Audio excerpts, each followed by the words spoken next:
కాళ్లలో నొప్పి, నరాల వాపు వంటి లక్షణాలతో బాధపడుతున్నారా? వెరికోస్ వెయిన్స్ లో అత్యాధునిక చికిత్స ఏవిస్ వాస్కులర్ సెంటర్. నమస్తే రమగారు. నమస్తే జయ. రమగారు, ఆ మధ్య మనం నావెల్స్ చెప్పుకున్నాం కొన్ని, మళ్ళీ స్టార్ట్ చేద్దామండి. ఏం చెప్తారు? చాలా చిన్నప్పటి నుంచి చదువుతున్న నావెల్ ఒకటి చెప్తాను జయ. మీరా. నేను 11th క్లాస్ 10th క్లాస్ ఆ స్టేజ్లో మా అన్నయ్య ఎప్పుడో కొనుక్కొచ్చాడు ఆ పుస్తకం. పోనీ డిగ్రీ ఫస్ట్ ఇయర్ అనుకో, అలా అనిపిస్తుంది. లక్ష్మి రైటర్ పేరు. ఆవిడ గురించిన వివరాలు ఏమి నాకు పెద్దగా తెలియదు, కానీ ఆవిడ ఇంకా కొన్ని నావెల్స్ ఉన్నాయి. వైజయంతి ఒకటి బాగుంటుంది, తెల్ల గులాబీ ఒకటి బాగుంటుంది, ప్రేమ కిరీటం అలా ఉంటుంది పేరు, అది కూడా బాగుంటుంది. ఒక 5-6 నావెల్స్ కనపడతాయి బాగా. వాటిలలో నాకు మీరా చాలా ఇష్టం. ఈ మీరాలో ఒక అంటే కథనము, అది సాధారణంగా ఒక నార్మల్ లివింగ్, కాఫీ కలపటం, టిఫిన్ చేయటం, ఇలాంటి సింపుల్ విషయాలే చెప్తూ ఉన్నట్టు కనిపిస్తుంది. మామూలుగా మన ఇంట్లో ఎలా ఉంటుందో అలాంటి విషయాల మీదే కథ నడుస్తున్నట్టుగా కనిపిస్తుంది. అదేలేండి. దాని వెనకాల స్లోగా మనుషుల మనస్తత్వాల్ని చాలా స్లోగా, అంటే వెంటనే విశదంగా వీళ్ళు ఇది అని చెప్పరు, స్లోగా మనుషుల తాలూకు మనస్తత్వాలు ఆవిష్కారం జరుగుతూ ఉంటుందన్నమాట. నార్మల్ లివింగ్ స్టోరీసే ఇవి. ఓకే. ఆవిడ కథలన్నీ కూడా ఒక మిడిల్ క్లాసు, కొంచెం హై క్లాస్ అంతే. ఇందులో అద్భుతమైన హీరోలు, పరమాద్భుత సౌందర్యవతులైన వాళ్ళు ఎవరో ఉండరు, విపరీత విషయాలు ఏముండవు, బాగా డబ్బులు ఉండటము అలా కూడా ఉండదు. అన్ని సాధారణమైన గాథల్లాగానే కనిపిస్తాయి. కథలు బాగుంటాయి. SCRIBD ఉంది కదా, స్క్రిప్ట్ నేను చదువుతాను, స్క్రైబ్డ్, దాంట్లో దొరుకుతాయి. ఒక సింపుల్ లివింగ్ నార్మల్ స్టోరీస్గా కనపడతాయి. ఓకే. ఈ మీరా బాగా ఇష్టం నాకు, ఎప్పుడు చదువుతుండేదాన్ని, మధ్య మధ్యలో తోచనప్పుడు కూడా. ఒకసారి చదివింది మళ్ళీ చదువుకుంటారా మీరు? అవునా రవి గారు? నచ్చితే కదండి. అంటే కొంత బాగున్నాయి అనిపిస్తుంది కదా జయ. నేను అట్లా మళ్ళీ మళ్ళీ చదివే పుస్తకాలు బోలెడున్నాయి నా దగ్గర. ఒక 6 నెలలు 8 నెలలు గ్యాప్ వచ్చింది అనుకో, ఇక ఏం లేవు, దొరకలేదు, కొత్తవి ఏం లేవు. ఆ పాత వాటిలలో ఫేవరెట్ బుక్ తీసి చదువుకుంటాము. భలే ఉందండి. అందరూ చదువుతారు జయ ఇట్లా. అట్లనా? బుక్ రీడర్స్, బుక్ లవర్స్ అంటే ప్రతి కొత్త పుస్తకపు ఆకలే ఉండదు, పాత పుస్తకపు సరదా కూడా ఉంటుంది. నేను పిండి వంటలు పుస్తకాన్ని కొన్ని 100 సార్లు చదువుకుంటా. నువ్వు నమ్ముతావా మరి? ఒట్టి పిండి వంటలు ఏవి లేకపోతే పిండి వంటలు చదువుకుంటాను కూర్చొని. చదువుకోవటం ఇష్టం అంతే, టోటల్గా అంతే మంది. ఎంత మంచి లక్షణం కదా రమ్మ గారు. బుక్ రీడింగ్ అనేది చాలా మంచి అద్భుతమైన లక్షణం. నాకు రాలేదు రమ్మ గారు. అది ఎట్లాగో వచ్చేసింది, మా ఇంట్లో ఉంది. అది మా ఇంట్లో ఉండటం వల్ల నాకు కూడా వచ్చింది. నేను ఇంగ్లీష్ చదవలేను కదా జయ, పెద్దగా అసలు చదవలేని తనం కాదు, నడవదు. మీనింగ్ అంత తొందరగా ఎక్కదు. అంతే. ఎక్కుతుంది, మీనింగు ఎక్కుతుంది, చదవనుగలను, కాకపోతే ఎంజాయ్ చేయలేను.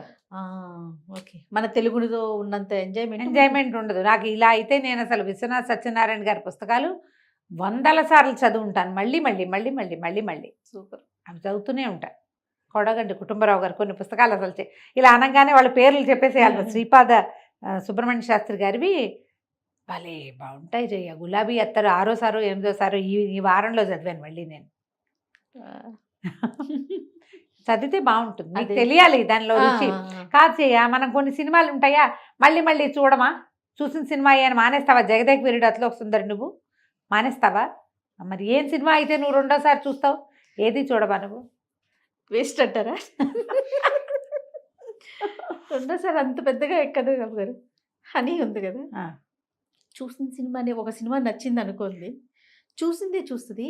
ఫస్ట్ టైం ఎక్కడ చూస్తే నవ్వొచ్చిందో అక్కడే నవ్వుతుంది. 2వ సారి అట్లాగే నవ్వుతుంది. 3వ సారి 10వ సారి చూసినా అదే నవ్వుతుంది రమ్మ గారు. అది నాలాంటిదే ఉంటుంది. ఆల్రెడీ నవ్వేవు కదా, ఈ సీన్కి నీకు మళ్ళీ ఎందుకు నవ్వు వస్తుందంటే ఎంజాయ్ చేయాలి అమ్మా అంటది. అట్లా మీరు కూడా అంతేనా? నేను కూడా అంతే. కొన్ని పాత సినిమాలు అవి మళ్ళీ మళ్ళీ మళ్ళీ మళ్ళీ చూస్తాను జయ నేను. అవునా? చాలా బాగుంది రమ్మ గారు మీ సీక్రెట్స్. ఇలా చాలా మంది ఉంటారు, మేబీ ఇలా చాలా మంది. లేకపోతే పాత సినిమాలు రిలీజ్ అయినప్పుడల్లా ఎలా చూస్తున్నారు, మళ్ళీ ఎలా హిట్ అవుతున్నాయి. అవును. మా బందర్లో వచ్చిన ప్రతి పాత సినిమా మళ్ళీ ప్రతి సంవత్సరం రిలీజ్ అయ్యి ప్రతిసారి చూసేవాళ్ళం మేము. నేను ఒకదాని కాదు, మా ఇంట్లో బోల్డన్ ఉన్నాయి ఇలాంటివి నమూనాలు బోల్డు. చూసిన సినిమాయే కదా అని మానేకండా. మాయాబజారు, మిస్సమ్మ, ఆపు చేసి పప్పుకూడు, భూ కైలాసు, భక్త ప్రహ్లాద, చూస్తే మళ్ళీ వస్తే మళ్ళీ చూస్తాం ఇంకొకసారి, ఎన్నిసార్లు చూసినా బాగుంటుంది. కథలు కూడా అంతే. మీరాలో కొద్ది, మీరా ఒక మధ్యతరగతి, ఒక సామాన్యమైన అమ్మాయి. ఈ కథ ఎట్లా స్టార్ట్ అవుతుందంటే, మీరా వాళ్ళ అమ్మ కాంతమ్మ గారు తండ్రి ఉన్నట్టు కథలో చూపించరు, తల్లి పిల్ల. అమ్మాయి ఆవిడేదో ఒక కుట్టు సెంటర్లో పనిచేస్తుంది, సింపుల్ చిన్న టీచింగ్ ఉద్యోగం లాంటిది, మెషిన్ కుట్టాలు అవి చేస్తారు. ఆ సెంటర్లో ఏవో బట్టలు ఇచ్చిరమ్మని ఇచ్చేసి వెళ్ళమని చెప్తారు కూతురికి. ఈ అమ్మాయికి ఒక ఫ్రెండ్ ఉంటుంది, అరుణ. అరుణ అంటే చాలా ఇష్టం. అరుణ ఒక రవ్వ మితభాష, మంచిది చాలా. ఆ అరుణ వాళ్ళ ఇంటికి వెళ్ళాలి, కాలేజీ చదువు, BA చదువుతున్న అమ్మాయి, ఫైనల్ ఇయర్లోనూ ఇప్పుడు ఎక్కడో ఉన్నారు వీళ్ళు. అరుణ కూడా చదువుకుంటుంది. ఈ మీరాకి ఈ బట్టలు ఇచ్చి కుట్టు సెంటర్కి వెళ్ళమని చెప్తుంది. ఈ కథ మొత్తానికి కీలకం ఈ మొదటి ఘట్టమే అన్నమాట. అయితే ఈ కుట్టు సెంటర్కి వెళ్ళేసరికల్లా అక్కడ సరోజినీదేవి గారిని ఒక ఆవిడ, కొంచెం డబ్బులున్న వాళ్ళు, ఈ కుట్టు సెంటర్ రన్ చేస్తుంది. ఇలా చిన్న చిన్న పనులు చేసుకుంటూ కుట్లు అవి కుట్టేవాళ్ళని ఎంకరేజ్ చేయడానికి ఈ మహిళా మండలి తరఫున ఒక పెద్ద సెంటర్ లాంటిది పెట్టించేవాళ్ళు. ఇది వరకు కనపడేవి మనకి, మన ఊళ్ళల్లో కూడా కుట్టు సెంటర్లు, సూయింగ్ మెషిన్లు పెట్టుకుని. అయితే ఈ అమ్మాయి అక్కడికి వెళ్ళేసరికల్లా అక్కడ కొంచెం దీనికి తెలిసిన వాళ్ళు కొద్దిమంది పిల్లలు కనిపించారు, కాలేజీ పిల్లలు. ఇక్కడ ఒక అద్భుతం జరగబోతుంది, నువ్వు ఉండని ఈ అమ్మాయి వెళ్ళిపోదలుచుకుంది. పాపం వాళ్ళు బలవంతంగా ఉంచుతారు. ఆడపిల్లలంతా పక్కపక్కలాడుతూ నవ్వేస్తూ ఉంటారు. ఈ లోపల ఒక ప్లకార్డు లాంటిది ఈ అమ్మాయి చేతికి అప్పచెప్తారు, ఇది పట్టుకోమని. అక్కడ ఏదో జరగబోతోందని తెలుస్తుంది, కానీ ఏమిటో తెలియదు. వీళ్ళందరూ అక్కడ లోపల ఉండగానే వాకిట్లో ఒక కారు వచ్చి ఆగింది. ఆ కారులో నుంచి ఒక ఎర్రగా పొడుగ్గా ఉన్న ఒక అతను దిగాడు. రెండో వైపు నుంచి ఒక అమ్మాయి దిగొచ్చి ఇలా కడుపులో నొప్పిగా ఉన్నట్టు వంగిపోయి ఉంటుంది, మూలుగుతోంది. ఆ అబ్బాయి గబగబా కారు దిగొచ్చి ఈ అమ్మాయిని కూడా డోర్ తీసి కారులోంచి దింపి కొంచెం సాయం బట్టి ఆ సెంటర్లోకి తీసుకొస్తున్నాడు. ఈ లోపలికి రాగానే ఆ వంగిపోతున్న అమ్మాయి ఎవరు? ఈ కుట్టు సెంటర్ నడిపించే సరోజినీదేవి గారి కూతురు పిల్ల జ్యోతి, దాని పేరు. కొంచెం అల్లరిది. ఈ మీరాకి తెలుసు, తన క్లాస్మేటే. సరే ఒక్కసారి బిల్లబిల్లాడుతూ ఈ ఆడపిల్లందరూ బయటకు వచ్చేసారు. సుస్వాగతం అని పక్కపక్క నవ్వుతూ అరుస్తూ చప్పట్లు కొట్టారు. అప్పటిదాకా వంగిపోయి ఉండి మూలుగుతున్న అమ్మాయి చటుక్కున స్ట్రైట్గా లేచి నిలబడి హాహాహా పందెం గెలిచాను వచ్చని గట్టిగట్టిగా మాట్లాడేసింది. ఈ ప్లకార్డు పుచ్చుకుందిగా మీరా, దాని మీద సుస్వాగతం అని రాసింది. ఆ అబ్బాయి చూసేసి అసహించుకున్నాడు వీళ్ళని. ఆ పిల్ల ఎక్కడో కడుపులో నొప్పి పడిపోతే వాడు మోసుకొచ్చాడు. అతన్ని కుట్టు సెంటర్కి తీసుకొస్తానని వీళ్ళతో పందెం కాసింది ఆ అమ్మాయి. ఆ అల్లరి చేస్తున్న ఆడపిల్లల గుంపులో వీళ్ళకి ఏ రకంగానూ సంబంధం లేని మీరా ఈ ప్లకార్డు నుంచునేసరికి ఆ అబ్బాయి మీరాని స్పష్టంగా చూసేశాడు. ఆ అమ్మాయి ఏదో చెప్పడానికి ట్రై చేసింది, కానీ అతను వినిపించుకోడు, చర్చరా వెళ్ళిపోయాడు. ఆడపిల్లలంతా నవ్వుకున్నారు బాగా. ఈ పిల్లలకు ఎందుకు వచ్చాను నేను అనవసరంగా వీళ్ళ మధ్యలోకి, అయితే చెత్త పిల్లల్లో ఉన్నారు. అతను ఎవరో మర్యాదస్తుడు, పెద్ద కారు మనిషి కూడా బాగున్నాడు, బాగా ఎర్రగా గీసిన కందల్లే ఉన్నాడు, అంతే ఎర్రటివాడు. ఈ పిల్లకి ఏం చేయాలో తెలియలా. తన దారిని తను అరుణ వాళ్ళ ఇంటికి వెళ్ళిపోతుంది. అరుణ ఇంటికి తిరుగుతుంది. ఇలా జ్యోతి వాళ్ళు ఇక్కడ ఏం జరిగింది అనేది సరిగ్గా అరుణకి విడమర్చి చెప్పలేకపోతుంది. వాళ్ళు ఏదో అల్లరి చేశారు అని చెప్పింది. 2 సార్లు అరుణ్ ఇంటికి వెళ్ళాక ఈ అమ్మాయికి ఏం తెలుస్తుందంటే, ఆ రోజు అక్కడికి వచ్చిన ఆ ఎర్రటి పొడుగాటి అబ్బాయి అరుణ వాళ్ళ అన్నయ్య. ఓహో, అప్పటిదాకా అమ్మాయి చూడలే. అరుణ వాళ్ళది ఒక సంగతి. అరుణ ఏంటంటే వాళ్ళ సవితల్లి, ఈవిడ రెండో భార్య, వాళ్ళ నాన్నగారికి రెండో భార్య అరుణ వాళ్ళమ్మ. అరుణ వాళ్ళ నాన్నగారికి మొదట 2 కుమారులు పుట్టాక భార్య చనిపోతే చెల్లెల్నే పెళ్లి చేసుకున్నారట. ఆవిడ పేరు శాంతమ్మ గారు, ఆవిడకి అరుణ పుట్టింది. ముందు వాళ్ళిద్దరూ రాజేంద్ర, శేఖరం, 2 అన్నదమ్ములు. పింతల్లే పెంచింది. ఈ పెద్ద కొడుకు మాత్రం ఎప్పుడు ఈవిడ్ని అమ్మ అనేవాడు కాదు, పిన్నే అనేవాడు రాజేంద్ర. రెండో వాడైన శేఖరం మాత్రం ఈవిడ అమ్మని చెల్లెల్ని చాలా బాగా చూసుకునేవాడు, బాగా క్లోజ్గా ఉండేవాళ్ళు. ఆ చిన్నన్నయ్యతో చాలా ప్రీతి. ఆ పెద్ద అన్నయ్యే ఇల్లు అది. ఓకే, ఆయనకి పెళ్ళయింది, కానీ పిల్లలు కలగల. ఆయన భార్య పేరు కుసుమ. క్యారెక్టర్స్ నిదానంగా పరిచయం చేస్తారు, సంతానం లేదు. అక్కడి నుంచి ఈ అమ్మాయిని చూసేసరికి చిర్చిర్లాడిపోతాడు అతను.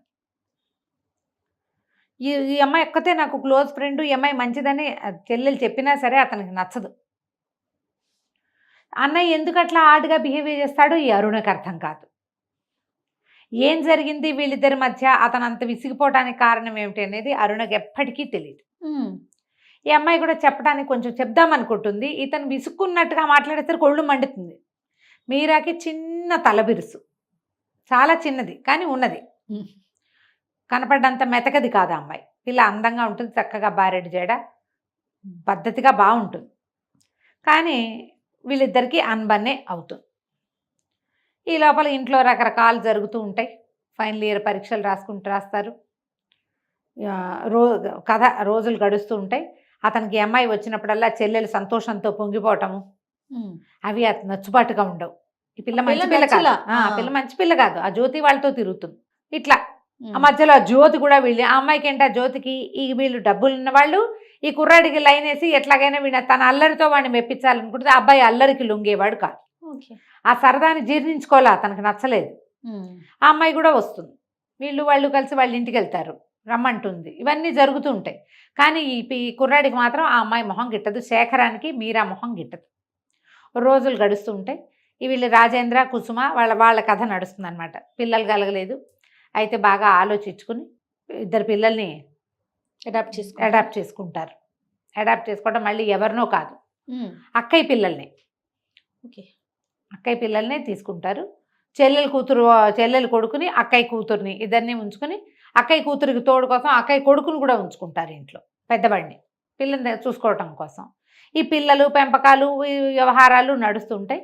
అయితే ఒకసారి ఏమవుతుందంటే ఈ మీరాకి ఎలాగైనా బుద్ధి చెప్పాలని ఉంటుంది అతనికి. నువ్వు ఇక్కడికి రావద్దన్నట్టుగా అమ్మాయికి చెప్తాడు, మా ఇంటికి రావద్దు నువ్వు అని. అరుణతో చెప్పించండి ఆ మాట అని చెప్తుంది. అంతేగాని నేను అక్కడ లేనండి అది కాదు అని అతనికి నచ్చ చెప్పడానికి కానీ, నువ్వు పొరపాటు పడ్డావని చెప్పడానికి కానీ ఆ అమ్మాయి ట్రై చేయదు. మీరా ప్రయత్నించదు. పోనీ అరుణకి ఇలా జరిగింది, అందులో నా తప్పేం లేదు, మీ అన్నయ్యకి నన్ను చూస్తే అందుకే కోపం వస్తుందని అరుణకు కూడా చెప్పలేకపోతుంది, చెప్పదు. అదేలే చెప్పదు. చెప్పకపోవడానికి ఏవో రకరకాల కారణాలు మొత్తానికి చెప్పదు. ఈ రోజులు గడిచాక ఒకసారి ఏమవుతుంది, అరుణ వాళ్ళు ఎక్కడికో ఊరు వెళ్తారు. ఇతను ఏమనుకుంటాడంటే ఈ పిల్లని ఇంటికి పిలిచి దీనికి బుద్ధి చెప్పాలనుకుంటాడు. నీలాంటి అల్లరి పిల్లతోటి మా చెల్లెలు తిరగకూడదు అని ఉంటుంది. ఈ అమ్మాయికి ఏదో పెళ్లి సంబంధం కూడా కుదురుస్తారు అరుణకి. అతని ఫ్రెండే మూర్తేనే అతని సంబంధం ఏదో కుదురుస్తారు. ఒక కుర్రాడు ఎవరికో ఉత్తరం ఇచ్చి చెంది అరుణ రమ్మంటోందని కాగితం రాయిస్తాడు. ఆ అమ్మాయి ఇంటికి వచ్చే టైంకి అరుణ వాళ్ళ ఇంటికి వచ్చేసరికి ఆ ఇంట్లో ఎవ్వరూ ఉండరు. ఇతను ఉంటాడు. ఏం చేస్తాడు, సుస్వాగతం అని బోర్డు పుచ్చుకుని వచ్చుంటాడు. అమ్మాయిని కవ్వించడానికి అనమాట. ఆ పిల్ల కూడా బాగా మాటలు విసిరేస్తుంది. దానికి ఏమనిపిస్తుంది, ఆ జ్యోతి మీద ఇంట్రెస్ట్ తోటే వచ్చాడు వీడు అనుకుంటుంది. జ్యోతి ఇతనికి నమ్మించిందని అనుకోదు. చాలా చిన్న మిస్అండర్స్టాండింగ్. ఇద్దరు మాటలు విసురుకుంటారు. అతను ఏదో అమ్మాయి చేతులు పుచ్చుకుని అది కాదని చెప్పబోయేసరికి చెంప మీద కొట్టేసరికి ఆ పిల్లల్ని గట్టిగా దగ్గరికి లాగేసుకునేసరికి ఒక ఒంటికి వివసత్వం వచ్చేస్తుంది. ఆ పిల్లని అనుభవించేస్తాడు అతను. దొరికిపోతుంది. ఒక ఒళ్ళు తెలియని స్థితిలో బలవంతం చేసేస్తాడు. లేచి వెళ్ళిపోతుంది. ఇతనికి ఏం చేయాలో తెలియదు, పొరపాటు చేశాను, దీన్ని ఎట్లా సరి చేసుకోవాలో అర్థం కాదు. ఆ తర్వాత మళ్ళీ మీరా అతనికి కనపడుతుంది. రోజులు గడిచిపోతాయి. ఇక్కడ ఆఫ్ చేసి పిల్లవాడు పుట్టడం దగ్గర మళ్ళీ కథ మొదలు పెడతారు. మధ్యలో అమ్మ ఎలాంటి ఇబ్బందుల్లోకి వెళ్ళారు ఏమీ చెప్పరు. చెప్పకుండా మళ్ళీ కరెక్ట్గా 3 నెలల పిల్లాడిని బట్టలు వేయటం దగ్గర కథ మొదలవుతుంది అనమాట. దీని తర్వాత ఇదంతా ఎవరు పాఠకుడి ఊహకు వదిలిపెడతారు. ఏమన్నా ఊహించుకోండి, ఏదైనా కానీ. అరుణకు కూడా పెళ్ళైపోతుంది. అరుణ పెళ్ళి కూడా ఒక వాక్యంలో తేల్చేస్తారు. సరే, ఇది కట్ చేస్తే వీళ్ళు వేరే ఊరు. ఈ ఊళ్ళో మీరాబాయమ్మ గారు, ఈ అరుణ కాదు మన మీరా వాళ్ళ అమ్మమ్మ బామ్మ అంటుంది. వాళ్ళ అమ్మకి పెద్దమ్మగారు. ఈ కూతురి స్థితి చూసి ఆవిడ భయపడి ఉద్యోగం మానేసి పిల్లని తీసుకుని వాళ్ళ పెద్దమ్మ దగ్గరికి వెళ్ళిపోతుంది. ఏలూరు దగ్గర ఏదో ఊరు, చిన్న ఊరు, అక్కడికి వెళ్ళిపోతుంది. తీసుకెళ్ళిపోతే అక్కడి నుంచి ఆవిడ ఈ పిల్లకి అబార్ట్ చేయించడానికి చాలా ప్రయత్నం చేస్తారు. కానీ అమ్మాయి ఒప్పుకోదు. అమ్మాయి ఏమంటుందంటే, మా అమ్మ కూడా ఇదే పని చేసి ఉండొచ్చు కదా, ఆవిడ నమ్మి తాళి కట్టించుకుంది, నేను ఎవరిని నమ్మి ఏది చేయలేదు, నా జీవితానికి ఇది వచ్చేసింది, దీన్ని నేను చెడగొట్టుకోను అని చెప్పేసి పిల్లవాడిని కంటుంది. 3 నెలల చంటి పిల్లాడు. ఈ ఊళ్ళో వీళ్ళని పట్టించుకునే వాళ్ళు ఎవరు లేరు, వీళ్ళెవరికీ తెలీదు, ఏమీ లేదు. మీరాబాయి అమ్మగారు పిల్లాడిని చూసుకుంటారు. ఆవిడకి ఎవరు లేరు. ఆవిడకి కాంతమ్మతోటి ఒక దూరపు చుట్టరికం. ఇక పిల్లాడిని పెంచుకుంటారు. ఆవిడ కూతురుతో మాట్లాడడం మానేస్తుంది, ఏమీ మాట్లాడరు. మీరాతో మాట్లాడదు. మీరాబాయి అమ్మగారి పిల్ల అమ్మమ్మ బామ్మ, తను, పిల్లవాడు, తల్లి, నలుగురు. కొద్ది రోజులు గడిస్తే వీళ్ళు ఎప్పటి నుంచో దాచిపెట్టుకునే డబ్బులు. కాకపోతే ఎంతకాలం ఈ కథ నడుస్తుంది? కొద్ది రోజులు గడిచాక ముసలావిడ కాస్త కన్ను మూస్తారు. వీళ్ళకి ఏం చేయాలో తెలీదు. ఈ అమ్మాయికి ఏదైనా ఉద్యోగం చేయాలనుంది. బయటికి వెళ్తే 100 ప్రశ్నలు వస్తాయి. ఇది ఎప్పట్లో కథ? 70sలో. ఆ కాలం వేరు. అంతేగా. ఒక పిల్లాడు, ఒక చంటి పిల్లాడు ఉన్నాడంటే తండ్రి భర్త ఏడి అని అడుగుతారు. అయితే వీళ్ళు లోకంలో ఎలాంటి చిన్న ప్రచారం చేస్తారంటే, మీరా కాకుండా ఇంకో పెద్దమ్మాయి ఉంది, ఆ అమ్మాయి చనిపోయింది, ఆ అమ్మాయి పిల్లాడు వీడు అన్న సినిమా ఇచ్చారు ఇక్కడ. దీనికి పెద్దసేపు బోల్సేపు చెప్పరు, ఒక వాక్యంలో చెప్పేస్తారు. పెద్దమ్మాయి చనిపోయింది, ఆ పిల్లాడిని వీళ్ళు పెంచుకుంటున్నారు. ఏదైనా ఉద్యోగం చేస్తానంటే ఎక్కడికైనా వెళ్తే ఎన్ని ప్రశ్నలు వస్తాయి, ఎన్ని వస్తాయని తల్లికి ఇష్టం లేదు. ఉన్న దాంట్లోనే బతుకుతూ ఉంటుంది. ఆ డబ్బు ఎంతకాలం వస్తుంది, ఆ బామ్మ ఇచ్చిన డబ్బు అయినా ఎన్నాళ్ళు వస్తుంది, పిల్లాడు ఎదుగుతాడు కదా అని ఈ అమ్మాయి ఉద్దేశం. నర్సుగా పనిచేసే ఒక దూరపు బంధువుల అమ్మాయి, ఒక అమ్మాయి ఉంటుంది, జానకి. క్యారెక్టర్ పేరే కానీ పెద్దగా ఆవిడ మాట్లాడినవి మనకేం కనిపించదు, కానీ వస్తుంది. అయితే జానకి ఏమందంటే ఒకరోజు వచ్చి చెప్పింది, ఊళ్ళో ఒక పెద్ద ఆవిడ ఉన్నారు, పిల్లలు బయటే ఉంటారు, ఆవిడ ఒక్కరే ఉంటారు ఇంట్లో. ఆవిడ కొంచెం పై సాయం, మనిషి సాయం కావాలి. 70 రూపాయలు ఇస్తారు ఆ రోజులో. 70 రూపాయలు 70 రూపాయలు ఇస్తారు. ఆవిడ కొంచెం గుండెదాడ మనిషి. వెనకాల సాయం కొద్దిగా వంట సహాయం అది చేసి పెట్టచ్చు, వంట అది చేసి పెడితే సరిపోతుంది. వాడికి వంట చేయటం, మాట సహాయం, పై పనులన్నిటికీ పని వాళ్ళు ఉన్నారు పుష్కలంగా. వాళ్ళకి డబ్బులు ఎక్కే లేదు అసలు. సహాయంగా ఒక మనిషి, కొంచెం 4 తెలిసిన వాళ్ళు ఎవరైనా ఉండాలి, అంతే. అనేసరికి మీరా బాగా ఆలోచించుకుని పదనే వస్తానంటుంది. వెళ్తే చక్కగా సన్నగా పొడుగ్గా తీగల్లే ఉన్న పిల్ల, 10th క్లాస్ చదివానని చెప్తుంది. BA చదివి ఈ పిల్ల మీరా 10th క్లాస్ BA చదివి ఈ ఊళ్ళో ఎందుకున్నావు, ఈ పనికి ఎందుకు వచ్చావని అడుగుతారు కదా. 10th క్లాస్ చదువుకున్నా, మా అమ్మకు ఒంట్లో బాగుండదు, అనారోగ్యం, అమ్మ గుండె జబ్బు మనిషి, ఎక్కువ దూరం వెళ్ళలేను, పై ఊళ్ళకి తీసుకెళ్తే కష్టం, ఈ ఊరు నీరు ఆవిడకి పడింది, ఇలా ఏవో 2 వాక్యాలు చెప్పుకుంటారు. జానకి ఇంతలో ఏమైంది, ఆవిడకి ఉన్నట్టుండి ఆవిడ కొంచెం దడొచ్చేసరికి ఈ అమ్మాయి గబగబా వెళ్ళి కూజాలో మంచి నీళ్ళు నింపి పట్టుకొస్తుంది. అట్లా సహాయకారిగా ఉండేసరికి ఈ పిల్లని పెట్టుకుంటానంటుంది ఆవిడ. ఈ అమ్మాయి వాళ్ళ ఇంట్లో వంట మొదలు పెడుతుంది. అయితే ఇట్లా వంట చేయడానికి, పని చేయడానికి వెళ్తున్నానంటే తల్లికి నచ్చదని, 2 పిల్లలు ఉన్నారు, వాళ్ళకి ప్రైవేట్ చెప్పడానికి వెళ్తున్నానని చెప్తుంది. తల్లికి నిజం చెప్పదు. అక్కడున్న పిల్లలు, ఆ ఊర్లో ఉన్న బాచి, ఈ మీరాబాయి అమ్మగారికి దూరపు చుట్టాల పిల్లవాడు ఒకటి బాచి అని, వాడు వస్తూ ఉంటాడు. వాడికి వీళ్ళిల్లు వాకిలి తెలుసు. వాడికి కూడా చెప్తుంది, ఒరే ట్యూషన్ చెప్తానని చెప్పాలరా మా అమ్మకి, ఇది చెప్పకూడదు అని. రోజు వెళ్తూ వస్తూ ఉంటుంది. పిల్లాడిని ఇప్పుడు తల్లి, ముసలావిడ లేదు, అంతకుముందు ఆవిడ చూసేవారు, ఇప్పుడు ఆవిడ తప్పనిసరిగా తల్లే పిల్లాడిని చూసుకోవాలి. అంతేగా. వాడు చక్కటి పిల్లవాడు, చక్కగా తెల్లగా బొద్దుగా ఉన్నాడు. ఆవిడ ఎంతసేపు అనుకుంటుంది, ఏ జమీందారుల ఇంట్లోనో పుట్టాల్సిన పిల్లాడు వీడు, ఏం జరిగి ఇలా పిల్లవాడు ఇలా ఈ రకంగా అయ్యింది అనేది ఆ తల్లికి అర్థం కాదు. ఆ అమ్మాయి చెప్పదు అసలు. కొద్ది రోజులు గడిచేసరికి ఆవిడ కూతురికి, కొడుకులకి ఉత్తరాలు రాసుకుంటూ ఉంటుంది. కొన్నాళ్ళలో మా అమ్మాయి వస్తుంది పురిటికని చెప్తుంది. ఒకరోజు మా అబ్బాయి వస్తున్నాడని చెప్పి చెప్తుంది. ఆ అబ్బాయి వస్తాడు, కారు వాకిట్లో ఆగుతుంది. ఆ లోపలికి వచ్చిన అబ్బాయి ఎవరు? శేఖరం. ఏం చేయాలో అర్థం కాదు. వీడు ఆశ్చర్యపోతాడు, ఇతను కూడా చాలా ఆశ్చర్యపోతాడు. మాయమైపోయింది మీరా. ఆ దుస్సంఘటన తర్వాత అతను మళ్ళీ ఆ అమ్మాయిని చూడలేదు. ప్రాణాలు లేచొస్తాయి అతనికి. ఎలాగైనా ఆ అమ్మాయిని ఒప్పించి పెళ్లి చేసుకోవాలనుకుంటాడు. అసలు అతని వైపు తలకాయ కూడా తిప్పి చూడదు అమ్మాయి. ఎంత బతిమలాడినా, ఎన్ని విధాలు అడిగినా సమాధానం చెప్పదు. కట్రాట్లాగా బిగిసిపోతుంది. ఇప్పుడు రేపు పురిటికి రాబోయే కూతురు ఎవరు? అరుణే. మరి వస్తుంది కదా, అతని చెల్లెలే కదా. కొద్ది రోజులు గడిచేసరికల్లా ఆ అరుణ్ వచ్చేసరికి ఆమె చూసి ఆశ్చర్యపోతుంది. 2 నెలలతో చూసేసరికల్లా, నువ్వు ఇక్కడ ఉండటం ఏమిటి, నువ్వు ఎందుకు ఈ పని చేస్తున్నావు, నువ్వు BA చదువుకుని, ఇంత చదువుకుని అంటారు. BAని పెద్ద చదువుగా చెప్తారు 70లలో. గ్రాడ్యుయేషను చాలా పెద్ద చదువు. పెద్ద ఉద్యోగం చేసుకోవాలి. ఈ పని చేయటం ఏమిటని ఎంతో ఆశ్చర్యపోతుంది, ఏడుస్తుంది, కావలించుకొని నిన్ను 2 ఏళ్ళ అవునా? నుంచి ఏమైపోయావు నువ్వు, సంవత్సరంన్నర అయింది, నా పెళ్ళికి రాలేదు, నువ్వు ఎక్కడున్నావో తెలియదు, ఎన్ని కబుర్లు చేసినా మీ ఇంటి సందులో ఎవ్వరూ చెప్పలేకపోయారు అని విపరీతంగా ఏడుస్తుంది. ఆ తల్లి ఆశ్చర్యపోతారు, శాంతమ్మ గారు. ఇదేమిటి రేకలేక కండానికి వచ్చిన పిల్ల ఏడుస్తూ కూర్చుంటే ఎట్లా, చాలా దిగులు పడిపోతుంది. నిన్ను ఎంత మిస్ అయ్యాను నేను, నువ్వు ఇట్లా ఎందుకు చేసావు, నాకు ఎవ్వరూ ఫ్రెండ్స్ లేరు, నాకు ఉన్నదే నువ్వు ఒకదానివి, నువ్వేమో ఇట్లా నాకు చెప్పకుండా ఓ ఉత్తరం లేదు పత్రం లేదు, ఎట్లా వెళ్ళిపోయింటే అమ్మ బామ్మకు బాగోలేదని వచ్చేసాం, వస్తే ఒక ఉత్తరం ఎందుకు రాయలేదు నువ్వు అంటుంది. అంతేగా. ఇక ఉండిపోతుంది. ఈ అరుణని వదిలిపెట్టి వెళ్ళటానికి మనస్కరించదు. మెల్లిగా రోజులు గడుస్తాయి. చివరికి కథ ఏ మలుపు తిరుగుతుందో మనం వచ్చే భాగంలో తెలుసుకుందాం. తప్పకుండా భలే ఇంట్రెస్టింగ్ ఉంది రమ్మగారు, చాలా బాగుంది. అందుకే మీరు అన్నిసార్లు చదువుంటారు. నమస్తే అండి. నమస్తే.